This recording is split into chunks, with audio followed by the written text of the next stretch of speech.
तर बोला तुम्ही, बोला तुम्ही. आता यावर्षी आमच्या शाळेतील 4थीचे 3 विद्यार्थी शिष्यवृत्ती पात्रधारक झाले आणि 7वीचे पण 3 विद्यार्थी शिष्यवृत्ती पात्रधारक झाले. आता नवोदय आणि याची पण तयारी आम्ही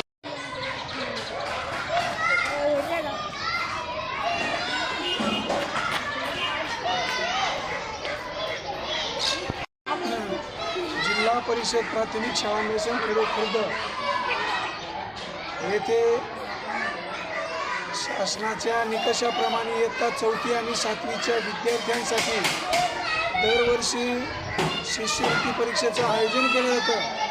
विद्यार्थ्यांमध्ये असलेल्या गुणांना वाव मिळावा, शालेय जीवनापासनं त्यांना अभ्यासाची तसेच स्पर्धा परीक्षांची सवय व्हावी यासाठी शिष्यवृत्ती परीक्षांचं आयोजन केलं होतं. आमच्या जिल्हा परिषद प्राथमिक शाळेमध्ये दिवसेंदिवस मुलांचे प्रगतीचा आलेख हा उंचच करण्याचा आम्ही सर्व शिक्षक बंधू भगिनी प्रयत्न करून मुलांना जास्तीत जास्त गुणवत्ता विकास हा करण्यात येईल असं आम्ही सर्वांच्या वतीने सांगतो.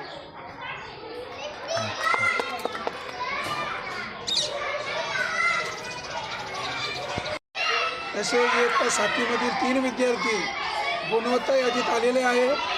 यासाठी सर्व शिक्षक तसेच मुख्याध्यापक तसेच गावातील सर्व ग्रामस्थ तथा ग्रामपंचायत यांनी विद्यार्थ्यांना वेगवेगळ्या प्रकारचं शैक्षणिक साहित्य उपलब्ध करून देण्यामध्ये निश्चितच सिंहाचा सहभाग घेतलेला आहे. म्हणून आमच्या शाळेतील 6 विद्यार्थी 4थीचे 3 आणि 7वीचे 3 गुणवत्ता यादीत आलेले.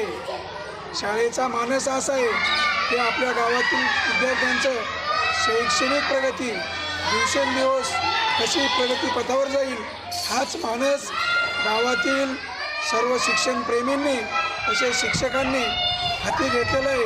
आणि यासाठी शासनाचंही मार्गदर्शन आणि सहकार्य असतं हीच या ठिकाणी मी सर्वांना व आपणास सांगू इच्छितो. आणि यापुढेही असंच मार्गदर्शन मिळेल अशी अपेक्षा व्यक्त करतो आणि थांबतो.